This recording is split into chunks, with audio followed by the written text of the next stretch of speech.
Aleluia, amém. Vamos nos pôr em pé então, queridos irmãos. Glória a Deus. Convido aos irmãos a abrirem a Bíblia, Gênesis capítulo 4, versículo 1. Gênesis capítulo 4, versículo 1. Aleluia. O Senhor, o que Ele faz é bom. Deus está nesse lugar. O Senhor vai nos abençoar de uma forma poderosa, grande, maravilhosa. Glória a Deus. Gênesis capítulo 4, versículo 1. Diz assim a palavra do Senhor: Adão teve relações com Eva e sua mulher. Ela ficou grávida e deu à luz Caim. Então ela disse: adquiri um varão com o auxílio do Senhor. Depois deu à luz Abel, irmão de Caim. Abel foi pastor de ovelhas e Caim foi agricultor. Aconteceu que, ao fim de um certo tempo, Caim trouxe do fruto da terra uma oferta ao Senhor. Abel, por sua vez, trouxe das primícias do seu rebanho e da gordura deste. O Senhor se agradou de Abel e de sua oferta, mas de Caim e de sua oferta não se agradou. Caim ficou muito irritado e fechou a cara. Então o Senhor lhe disse: por que você anda irritado? E por que essa cara fechada? Se fizer o que é certo, não é verdade que você será aceito? Mas se não fizer o que é certo, eis que o pecado está à porta, à sua espera. O desejo dele será contra você, mas é necessário que você o domine. O título da mensagem de hoje, irmãos, é Abel, um adorador chamado Abel. E ele adorou a Deus de uma forma que agradou muito ao coração do Senhor. Ele trouxe da primícia do seu rebanho, e isso agradou a Deus, a atitude agradou a Deus. A palavra do Senhor diz que nós devemos tornar para o Senhor. Está escrito: tornai-vos para o Senhor, e o Senhor tornará para vós outros. Então, tornar é voltar. Deus nos deu primeiro, e a oferta, o dízimo, é sinônimo de obediência, de gratidão e de fé. Porque nós estamos tornando para o Senhor. Mas em que havemos de tornar? O povo perguntava para Deus. Nos dízimos e nas ofertas, diz o Senhor. E então, quando nós fazemos isso, o Senhor diz: e então, por causa de vós, repreenderei o devorador, abrirei as janelas dos céus e derramarei uma bênção da qual lhes advém a maior abastança. Então, nesse momento, nós vamos fazer isso como adoração. Por que adoração? Nós adoramos ao Senhor com as nossas vidas. Então, tome o teu dízimo, tome a tua oferta e vamos consagrar ao Senhor nesse momento, em nome de Jesus. Aleluia. Senhor Deus eterno, nós te agradecemos e te louvamos, ó Pai, pelos dízimos e pelas ofertas alçadas, pela fé do coração dos irmãos. Ó Senhor, nós pedimos a tua bênção sobre todos eles, abençoe-os, abra as janelas dos céus, derrame sobre eles uma bênção da qual lhes advém a maior abastança, Pai querido. Senhor amado, a tua palavra revela que o Senhor não dissocia o ofertante da oferta. Por isso, ó Deus, nós queremos fazer isso com amor, de coração, em adoração a Ti, Senhor amado, aleluia, porque o Senhor vê o nosso coração, o Senhor vê a nossa atitude, o Senhor olha a nossa fé, e nós te agradecemos, ó Deus, e te louvamos, ó Pai querido, em nome de Jesus, amém, e graças a Deus. Traga adorando ao Senhor, amada igreja. O Senhor está aqui, adore de todo o teu coração. Tu és Senhor, o nosso Deus, digno tu és de receber louvor. Vamos clamar, então vem. Tu és Senhor, o nosso Deus, digno tu és de receber louvor.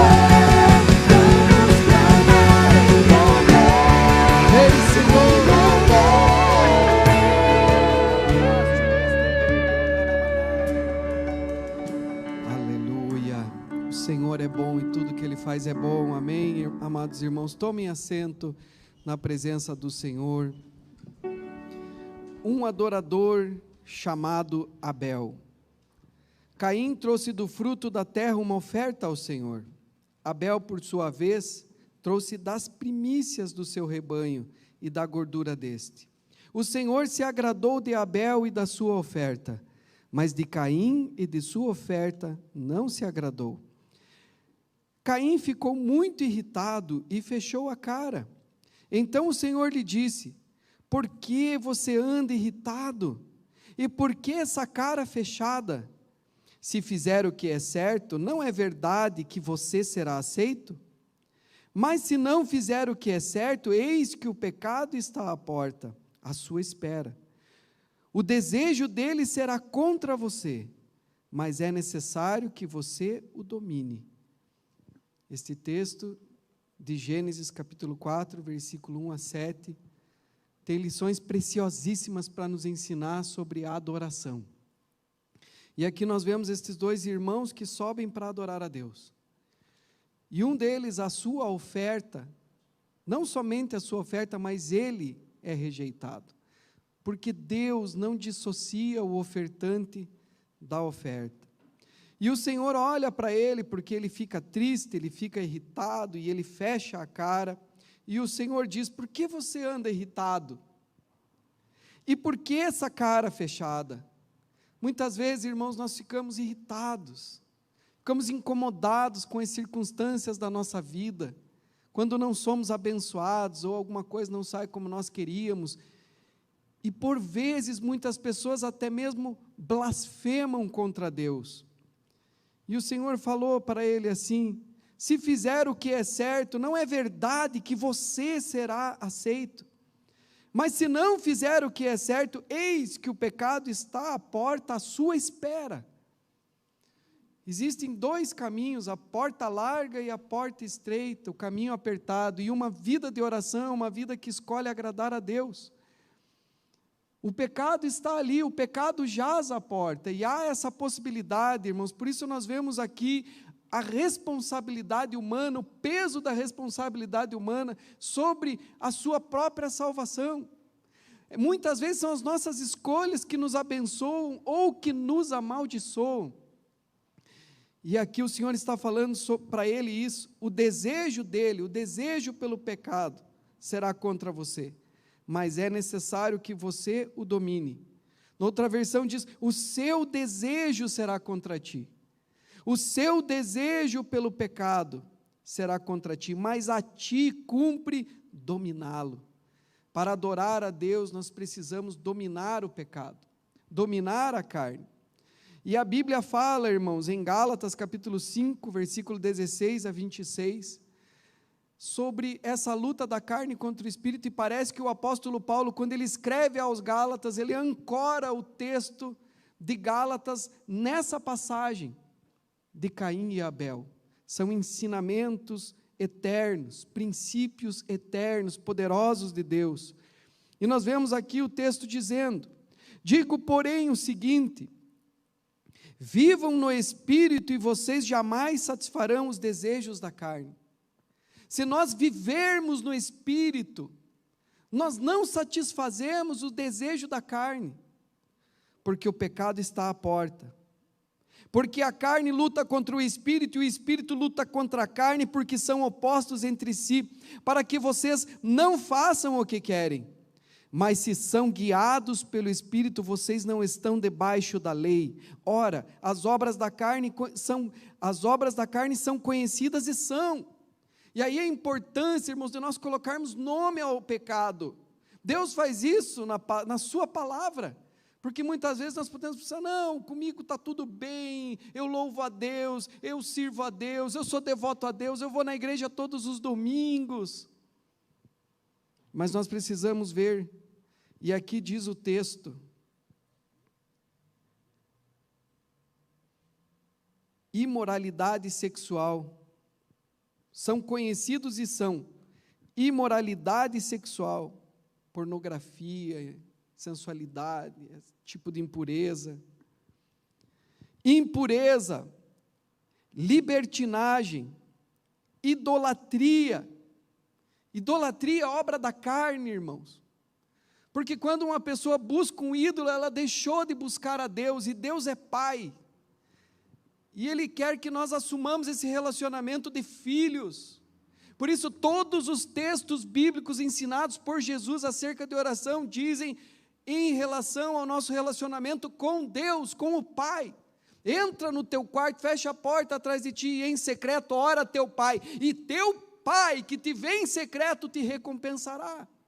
Se vocês que são maus sabem dar boas dádivas aos vossos filhos, não dará o Pai Celestial coisas boas àqueles que lhe o pedirem? Então Deus é amor e Deus quer ser o nosso Deus. E esse é um princípio espiritual, irmãos, que está no Shema Israel, ouve Israel, o Senhor teu Deus é o único Senhor. Mas por que as pessoas buscam outro ídolo? Porque as pessoas buscam um Deus muitas vezes feito de pau, de pedra, de madeira, uma estátua? Isso é uma abominação, isso é obra da carne. Porque quando elas estão buscando aquele Deus, aquele ídolo, na realidade elas estão buscando a si mesmas, elas estão buscando se locupletar na busca pelaquele ídolo. O ídolo em si é o eu. Por isso a obra de idolatria é obra da carne. E o texto continua: feitiçarias, inimizades, rixas, ciúmes, iras, discórdias, divisões, facções, invejas. E nesse texto nós percebemos, irmãos, a inveja como uma obra da carne tremenda. Porque aqui aconteceu o primeiro assassinato, quando Caim olha a oferta do seu irmão Abel e ele percebe que o seu irmão foi abençoado por Deus, foi aprovado por Deus, foi acolhido por Deus. Ele se enche de inveja e ao invés de ele fazer um conserto na sua vida, ele mata o seu irmão. Então a inveja é obra da carne. Nós precisamos sondar os nossos corações. Bebedeiras, se reunir para beber, tomar um vinho, tomar uma cerveja, em busca do grau que o álcool traz. Orgias e coisas semelhantes a estas. Declaro a vocês, como já antes os preveni. Aqui nós percebemos, irmãos, o livre-arbítrio. Nós estamos prevenidos, avisados, que os que praticam tais coisas não herdarão o reino de Deus. Mas o fruto do Espírito é amor, alegria, paz, longanimidade, benignidade, bondade, fidelidade, mansidão, domínio próprio. Contra estas coisas não há lei, e os que são de Cristo crucificaram a carne com as suas paixões e os seus desejos. Se vivemos no Espírito, andemos também no Espírito. Não nos deixemos possuir de vanglória. Aqui nós percebemos claramente o ancoramento do texto, lá na história destes dois irmãos que foram a Deus apresentar a sua oferta. Não nos deixemos possuir de vanglória, provocando uns aos outros, tendo inveja uns dos outros. A obra da carne, irmãos. O pecado está à porta, o pecado jaz à porta, mas cabe a ti dominá-lo. E o adorador precisa começar por esse ponto: adorar a Deus com santidade, adorar a Deus com a sua vida. Uma pessoa que vive no Espírito, ela deixa marcas positivas por onde ela passa. Um homem, uma mulher que vive no Espírito, ela impacta as pessoas ao seu redor. Você quer deixar marcas positivas onde quer que você passar? E aí eu faço algumas perguntas aqui, porque eu recebi, irmãos, essas perguntas do meu pastor Ebenezer, que me mandou um áudio e uma meditação da palavra do Senhor, e eu me inspirei para trazer essa palavra aqui para os irmãos. E as mesmas perguntas: o que as pessoas vão escrever sobre nós? ou dizer sobre nós depois da nossa morte? Ou o que as pessoas vão dizer depois que a gente sair de um emprego ou deixar uma cidade? O que elas vão dizer com relação a nós? Que marca você está deixando? Nesse texto nós encontramos a marca de um adorador, Abel. Nessa narrativa emblemática sobre dois irmãos, o que chama a atenção na pessoa de Abel, primeiramente, é que ele era obediente a Deus. E essa narrativa é emblemática. Ela é poderosa, irmãos. Ela atravessa os séculos. E nela nós vemos este homem Abel, um homem obediente a Deus. E ele veio impactar o mundo, e não apenas o mundo, mas ele veio impactar também a nossa geração e as nossas vidas, por causa da sua obediência. Com certeza, Deus tinha orientado tanto Adão quanto a sua família, seus filhos, Caim e Abel, a respeito da maneira certa de prestar culto, ou de prestar cultos a Deus.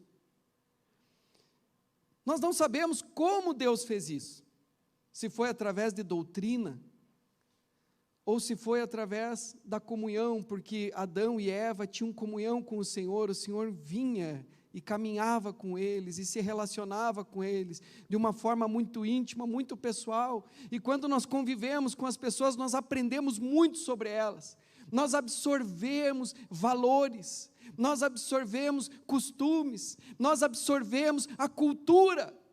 Em conviver, nós aprendemos, eles têm aprendido o que agradava a Deus, em conviver com Deus. Não sabemos como foi que eles aprenderam, mas temos certeza que eles aprenderam. Há coisas, irmãos, que não precisam ser ensinadas por doutrina. Independente de serem ou não ensinadas, nós simplesmente sabemos. E é assim quando nós amamos a Deus. Muitas coisas nós sabemos antes de ler na Bíblia. Quando eu me converti e eu me apaixonei pelo Senhor, muitas coisas eu percebi, testificava em mim, eu sabia que a minha conduta tinha que mudar, que não agradava a Deus, antes mesmo de ler na Bíblia. E depois eu encontrava, olha só, por isso que eu estava tendo esse sentimento, está aqui revelado na palavra do Senhor. Porque nós amamos a Deus e começamos a ter comunhão com o seu Espírito. Em João, capítulo 14, versículo 21 e 24, diz assim: aquele que tem os meus mandamentos e os guarda, esse é o que me ama, diz Jesus. E aquele que me ama será amado por meu Pai, e eu também o amarei e me manifestarei a ele. Então Judas, não Iscariotes, disse a Jesus: por que razão, Senhor, se manifestará a nós e não ao mundo? Jesus respondeu: se alguém me ama, guardará a minha palavra, e o meu Pai o amará. E viremos para ele e faremos nele morada. Quem não me ama, não guarda as minhas palavras. E a palavra que vocês estão ouvindo não é minha, mas do Pai que me enviou. Então aquele que ama, ele é intencional, ele tem o desejo de agradar a Deus. Ele deseja agradar esse Deus, esse Senhor, esse Pai, e por isso ele obedece ao Senhor. Houve um tempo em minha vida, nas nossas vidas, minha e da Rovena, em que nós éramos ralados, mas nós não éramos pobres, porque nós tínhamos o Senhor, e quem tem o Senhor, de modo algum, é pobre, pelo contrário, é rico sempre. Nunca nos faltou nada, irmãos, mas nós éramos ralados. E eu me lembro que por muitos anos, mesmo depois de termos sido abençoados, muito abençoados pelo Senhor, eu simplesmente não conseguia ir sozinho a uma padaria para comer um misto quente e tomar um café. Quando envolvia alguma coisa de gastar dinheiro, de fazer um lanche, de ter um prazer, parecia que eu tinha que compartilhar aquele momento com ela. E ainda hoje é assim. Às vezes dá uma vontade de comer alguma coisa, um bolo, uma coisa diferente. A gente se liga: amor, onde é que você está? Vamos comer alguma coisa comigo? Esse é o amor é indulgente, o amor é abnegado, o amor não busca os seus interesses. O amor prioriza o outro. E eu simplesmente não conseguia, irmãos. Se ela não fosse comigo, eu não ia. Eu me abstinha, porque eu não conseguia. O amor é quando nós colocamos a prioridade no outro. Paulo diz isso em 1 Coríntios capítulo 13, o amor é abnegado, é indulgente, o amor não busca os seus interesses. E em Marcos capítulo 12, versículo 28 a 30, diz assim a palavra do Senhor: chegando um dos escribas que ouviu a discussão entre eles, e viu que Jesus tinha dado uma boa resposta, perguntou-lhe: qual é o principal de todos os mandamentos? Jesus respondeu: o principal é: escuta, ó Israel. É o Shema Israel, ouve Israel, o Senhor nosso Deus é o único Senhor, ame o Senhor seu Deus, de todo o seu coração, de toda a sua alma, de todo o seu entendimento, e com todas as suas forças. Shema Israel, ouve Israel. É amar a Deus sobre todas as coisas, isso é amor, irmãos. Quando nós amamos, nós somos obedientes. Nós intuímos que todos os mandamentos de Deus são amor, que Ele é um Pai amoroso, e se Ele está pedindo para nós fazermos alguma coisa, é porque Ele nos amou primeiro. A palavra do Senhor diz que Deus prova o seu amor para conosco, em que Cristo morreu por nós, sendo nós ainda pecadores. Então, Ele ofertou primeiro, Ele se deu primeiro, Ele se colocou primeiro como oferta de sacrifício no altar por nós. Como filhos queremos agradá-lo, queremos agradar a Deus, nos tornamos fiéis porque entendemos que é um relacionamento. Abel impactou o mundo porque ele foi obediente a Deus, e a nossa obediência a Deus impacta as pessoas. Quando eu me converti, muitos anos atrás, 20 anos, 25 anos atrás, uma das primeiras coisas que entrou no meu coração foi o princípio da honra. A Bíblia diz, no Decálogo, nos 10 mandamentos: honra teu pai e tua mãe, para que te vá bem e vivas muitos anos sobre a terra. Então, esse princípio da honra, da obediência, ele faz com que nós tenhamos uma vida abençoada, próspera, com que a nossa vida vá bem, e também uma bênção e uma promessa de longevidade. E eu tinha muito problema, porque eu trabalhava nos negócios da família, e eu tinha muito conflito.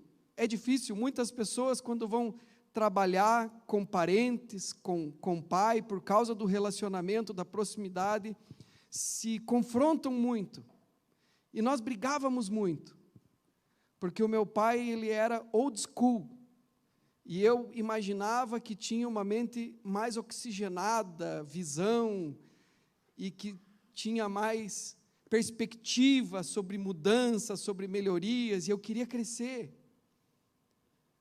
E aí haviam muitas brigas, muitos confrontos. E quando eu me converti, irmãos, esse princípio entrou no meu coração. E eu entendi isso, e eu determinei no meu coração: se não for pelo amor, pelo carinho, e pela conversa, pelo diálogo, pela argumentação, então não vai ser de jeito nenhum. Aquilo que ele disser, eu vou obedecer, eu vou me submeter. E eu comecei a agir dessa maneira, irmãos. E a partir dali, a minha vida começou a ser muito abençoada. Porque Deus é fiel. E isso é adoração. Porque nós adoramos ao Senhor com a nossa obediência, com a nossa vida e com a nossa fé na sua palavra. Os israelitas, porque eles aprendem desde pequeninos esses princípios espirituais, eles são ensinados. O Shema é ensinado para eles já na tenra infância, e eles são ensinados na palavra do Senhor. Eles não têm problema nenhum em trabalhar com parente, trabalhar com pai. Eles se submetem e trabalham bem e prosperam. E quando os pais passam o legado, eles não desperdiçam. Eles conseguem assumir a profissão, o legado e levar à frente, irmãos, por causa da palavra do Senhor. E isso é maravilhoso. Aqui no texto a gente não sabe se eles aprenderam por doutrina ou pelo convívio, mas a questão é que eles sabiam o que agradava a Deus e eles sabiam o que não agradava. No versículo 7 isso fica bem claro, quando Deus fala a Caim, quando ele está triste porque a sua oferta não foi aceita. Deus diz assim: por que essa cara fechada? Se fizer o que é certo, não é verdade que você será aceito? Então ele sabia o que era certo e não fez. Enquanto o seu irmão Abel fez da maneira que Deus se agradou, ele obedeceu. Quando o rei Saul, irmãos, ele veio oferecer um culto a Deus, oferecer ovelhas a Deus, Deus rejeitou aquela oferta de Saul, porque Deus tinha dado através do profeta Samuel uma instrução de como Saul deveria proceder numa batalha, mas ele fez tudo errado. Não era para trazer o rei, não era para trazer as coisas, não era para trazer nada, e ele trouxe o rei, ele trouxe as ovelhas, agora ele quer fazer um culto a Deus. Saul, Deus te rejeitou. Esse culto que você está fazendo aí, Deus não vai receber, porque você foi rejeitado. Deus rejeitou a você, porque Deus se agrada mais que lhe obedeçam do que em sacrificar. Deus quer obediência mais do que o sacrifício. Antes dele receber o nosso sacrifício, ele quer a nossa obediência. Melhor é obedecer do que sacrificar. No Salmo 51, versículo 16 e 17, nós vemos Davi dizendo: Deus então rejeita Saul e escolhe a Davi, homem segundo o seu coração. E aí a gente vê Davi com outro coração, com outra disposição de alma, de espírito. E ele diz: Deus não se compraz de sacrifícios, do contrário eu tos daria. Não se agrada dos holocaustos. Sacrifícios agradáveis a Deus são um espírito quebrantado e contrito, não desprezarás, ó Deus. Porque Deus olha, irmãos, o nosso coração antes de nós sacrificarmos alguma coisa a Ele. O Senhor sonda os nossos corações, Ele sabe dos nossos corações. Está bem claro aqui no texto, que um coração quebrantado e contrito, o Senhor jamais despreza. Porque não é a oferta que agrada a Deus, é o ofertante com a sua atitude que agrada a Deus. E aí nós vemos o rei Davi, quando ele vai fazer um culto, quando ele vai oferecer um sacrifício ao Senhor, e ele chega num determinado lugar, ele diz: eu quero fazer um culto a Deus. E aquele homem oferece o melhor boi, dizendo assim: então Davi, pegue aqui do meu melhor boi, pode levar o meu melhor boi e ofereça em culto ao Senhor. E ele diz: como eu poderei oferecer ao meu Deus um sacrifício que não me custe nada? Porque Deus não desvincula, irmãos, a oferta do ofertante. Para Deus não é a oferta que importa, mas a nossa fé, a nossa obediência e a nossa gratidão. Para Deus o que importa é a disposição da nossa vontade em agradá-lo.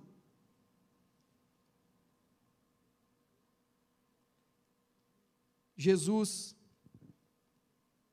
vai no templo e ele senta do lado do gasofilácio. Imagine se nós fizéssemos isso hoje, irmãos. Senta do lado do gasofilácio e ele fica olhando, o pessoal trazendo a oferta e ele olhando. De repente vem uma viúva pobre e ela dá uma moeda e Jesus diz: essa mulher ofertou mais do que todos vocês, porque vocês deram do que lhes sobrava, essa mulher deu tudo o que tinha. Porque não é a oferta, é o coração é a prioridade do coração, da vida, da alma da pessoa. Jesus se encontrou, irmãos, com uma mulher samaritana à beira do poço, e ela diz assim para ele: agora eu sei que o Senhor é um profeta. Nossos pais adoravam neste monte, mas vocês dizem que é em Jerusalém o lugar onde se deve adorar. Jesus respondeu: mulher, acredite no que digo. Vem a hora em que nem neste monte, nem em Jerusalém vocês adorarão o Pai. Vocês adoram o que não conhecem, nós adoramos o que conhecemos, porque a salvação vem dos judeus. Mas vem a hora, e já chegou, em que os verdadeiros adoradores adorarão o Pai, em espírito e em verdade, porque são esses que o Pai procura para seus adoradores. Deus é espírito, e é necessário que os seus adoradores o adorem em espírito e em verdade. Em espírito e em verdade é autenticamente, em espírito e corretamente em verdade. A primeira coisa, irmãos, Deus se agrada quando nossa adoração é conforme a verdade. As pessoas frequentemente dizem: eu gosto de pensar em Deus desta maneira, eu sirvo a Deus do meu jeito. E então descrevem o tipo de Deus que gostariam de adorar. Mas nós não podemos simplesmente criar uma imagem pessoal de Deus, mesmo que ela seja politicamente correta, e então a adorar, porque isso é idolatria. Muitas pessoas estão customizando a religião, como aqueles que compram uma moto e transformam a moto para ficar do seu gosto. E as pessoas estão fazendo isso, estão customizando a religião. Ah, isso aqui eu concordo, ah, isso aqui eu não concordo. Ah, isso aqui eu gosto. Não, isso aqui eu me submeto. Não, isso aqui, essa parte da Bíblia aqui, deixamos para lá. Caim ofereceu um sacrifício arrogante. Ele não ofereceu o sacrifício conforme Deus o orientou. Ele ofereceu um sacrifício, trouxe uma oferta do fruto da terra. A adoração agradável a Deus, irmãos, é profundamente emocional e profundamente doutrinária. Ela tem os dois elementos. Ela é emocional e ela é também doutrinária. Nela nós usamos tanto o nosso coração quanto a nossa mente. A adoração deve ser fundamentada na verdade das Escrituras, não em nossas opiniões a respeito de Deus. Jesus disse àquela mulher samaritana: os verdadeiros adoradores adorarão ao Pai em espírito e em verdade. São estes adoradores que o Pai procura. Adorar em verdade significa adorar a Deus tal qual Ele é revelado na Bíblia. E em segundo lugar, Deus se agrada quando a nossa adoração é sincera.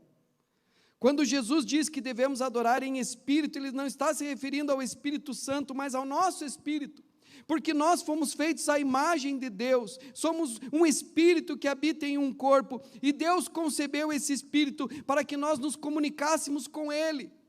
E adoração é isso, é quando o nosso espírito responde e corresponde ao Espírito de Deus e à sua expectativa. Quando Jesus diz: ame o Senhor, o seu Deus, de todo o seu coração, de toda a sua alma, Ele está querendo dizer que a adoração deve ser genuína e sincera, de todo o coração, de toda a alma. Não se trata apenas de usar palavras corretas. Você deve realmente querer dizer o que você diz, quando você se dirige a Deus. O louvor, irmãos, sem sentimento, não é louvor. Não passa de um insulto para Deus. Quando nós adoramos a Deus, Ele olha além das nossas palavras. Quando o profeta Samuel foi ungir Davi, ele disse para o pai de Davi: você vê como vê o homem, mas Deus não vê assim. Deus vê o coração. Deus olha para além das nossas palavras. Por isso, ele odeia hipocrisia, ele não quer exibicionismo, ele não quer fingimento, ele não quer falsidade na adoração. Deus deseja amor sincero e verdadeiro, porque Ele é amor.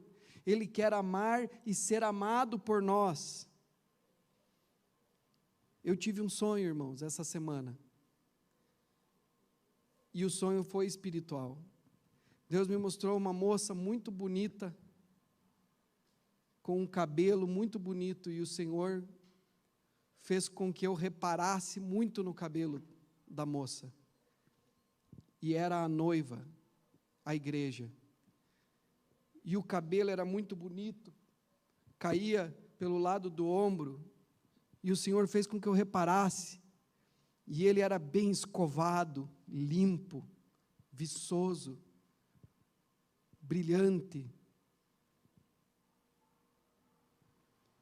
E o cabelo tem uma simbologia tremenda. Sansão fez um voto de Nazireu. Ele foi chamado por Deus, e ele não podia cortar o cabelo, ele cuidava do cabelo, passava óleo no cabelo, porque o cabelo era do Senhor. Ele era consagrado ao Senhor, ele tinha um voto.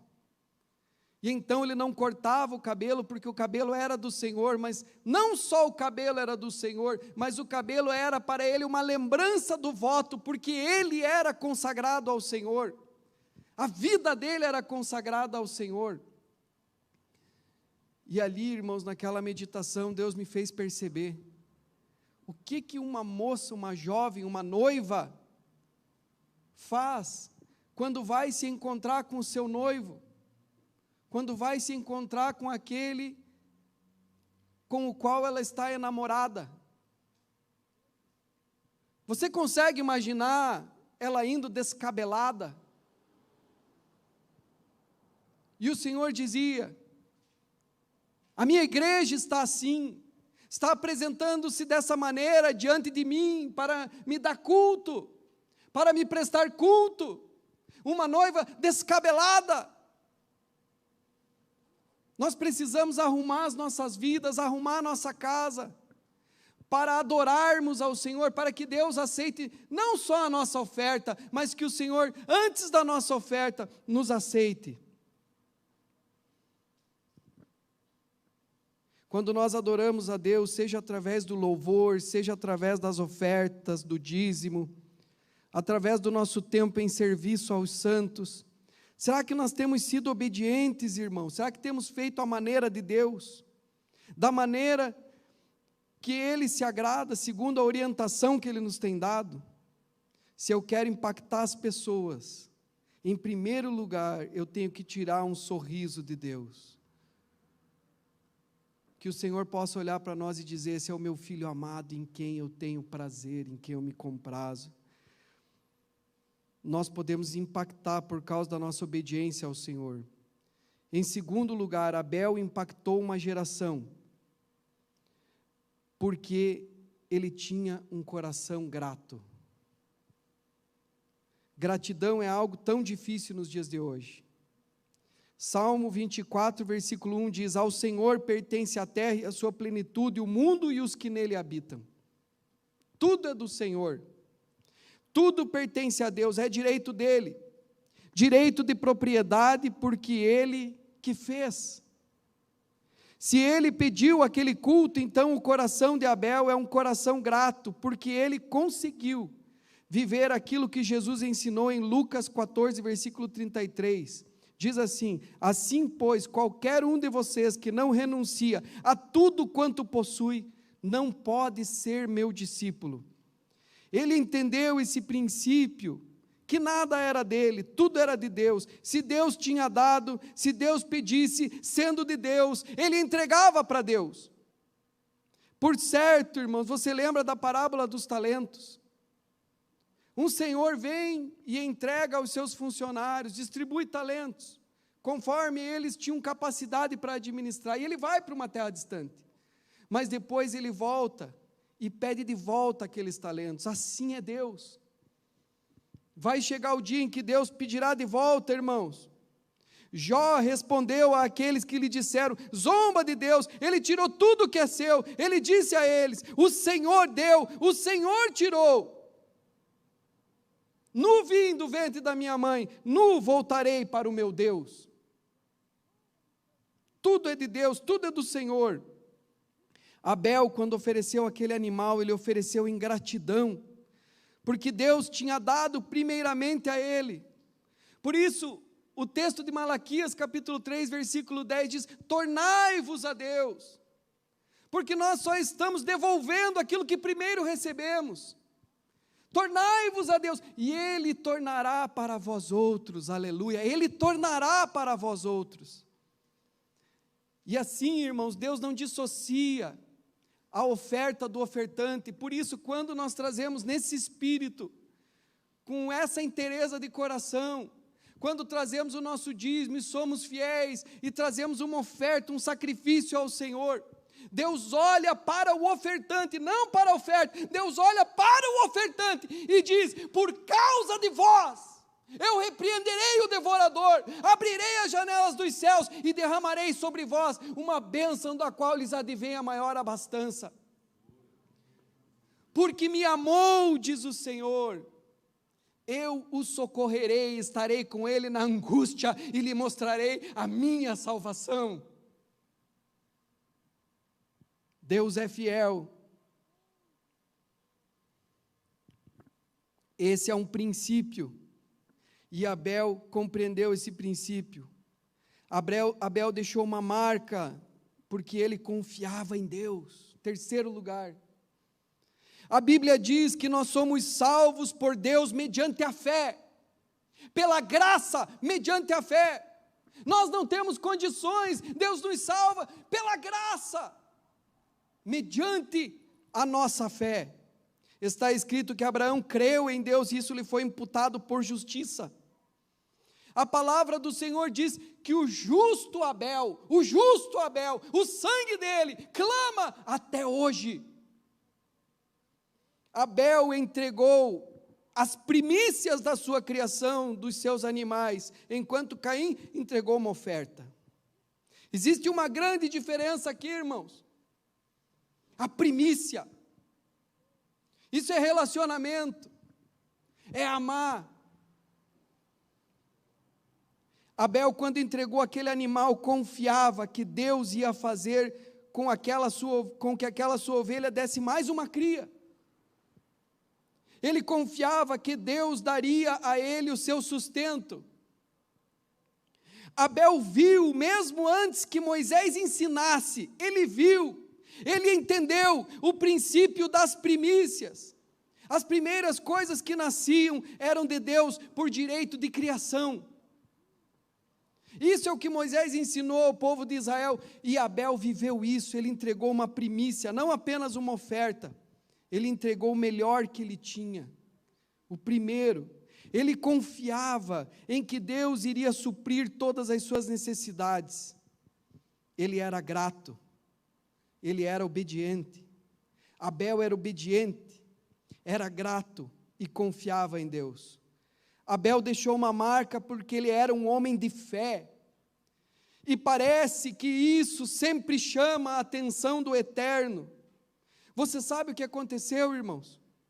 Deus não apenas aceitou a sua oferta, Deus primeiro aceitou a Abel, depois a sua oferta.